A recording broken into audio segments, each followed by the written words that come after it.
Back to the Morning Blend. A study I read recently alarmed me. It says more kids than ever before are at risk for suicide and have depression and ADHD. And here's the heartbreaking part, is that professionals now believe the way we parent our children could be partly to blame. Judy Cohen is an educator. She taught in the classroom for many years. She's also a tutor, author, and academic coach. She joins us with the teacher's perspective on this new information because we talked to a psychologist yesterday. And I know your intention and our intention isn't to bash parents, but we have to be thinking about what we're doing as it relates to raising our kids, because kids are in crisis. Well, and it's the interaction between parent and child, and it starts at the baby stage.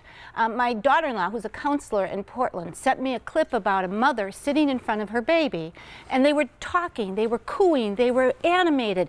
Then they went flat-faced. The mother gave that baby no interaction whatsoever. That baby did everything in her power to get her mother to look at her. She screamed, she squealed, so her behavior started to show. When the mother gave her attention back, the baby was as happy as a clam.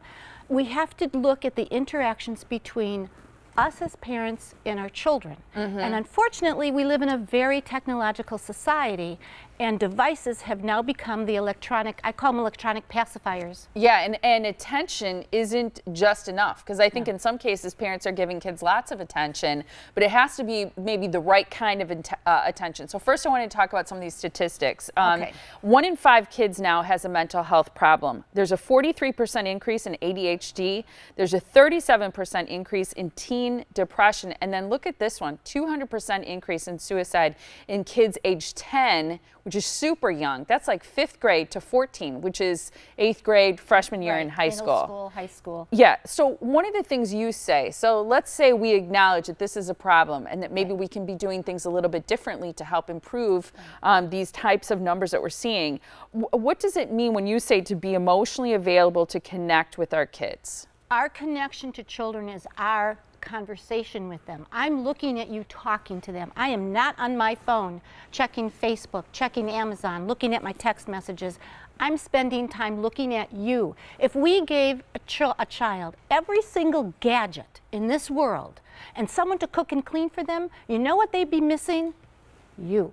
We will never be a substitute for a human being to interact with a child. Parents need to talk to their children. They need to teach them structure and rules. And self-regulation and social skills, which I think, speaking of this digital age, I think the proof is in the pudding that kids are not as socially competent as they were years ago. They think they are. Yeah. And there is no app to teach this. I'm sorry, you can argue with me all you want. There is no app to teach what a parent can give a child. Manners, how to be polite, how to say please and thank you, how to greet an individual, how to initiate a conversation, how to maintain a conversation. When kids go to interview for jobs, they have no clue how to speak to someone. It's not a text message, it's not an email, it's conversation. Here's my biggest beef.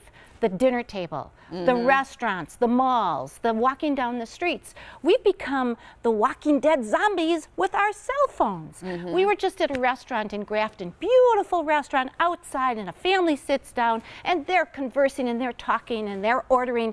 The moment that server walked away with the menus, all the phones came out. Yep. The dad, the daughter, the son. The mom sat there and didn't know what to do. So we have to converse. There should be no phones out at a dinner table. Turn them off. Turn them off. Wait, you're not suggesting that it's okay for kids to be bored, are you? I am. Listen to me. Boredom. What a phenomenal concept. Yeah. You are not your child's cruise director. Let's face it. You don't need to make every single day an activity. If your child says, I'm bored, Mom, I don't have anything to do, well, that's terrific. What are you going to do about it? What about delayed gratification? Because I think that's very much lost in today's society. And I'm talking my own children too. It's a concept that's somewhat foreign, I think, because everything is so... I want it and I want it now. No. I'm sorry, you're going to have to wait. And talk to your child about why they need to wait. What are the reasons? What about responsibilities and chores? Oh, I love that. Okay, so unfortunately, I want to teach the abilities, responsibility, accountability. I don't want to teach the ments, the enablement, because we have a generation of children who are very enabled. Pick up your own backpack, carry it. Take your dishes off the table, put them in the sink, make your bed, pick up your pajamas, throw them in the wash basket. You're not asking them to recreate the Eiffel Tower. You're asking them to do a responsibility. There is nothing wrong with structure and routine and rules. It's necessary because children need to be held accountable and responsible.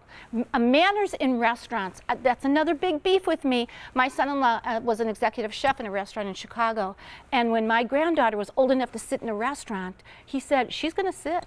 I don't want her running around. First of all, accidents can happen. Coffee can spill.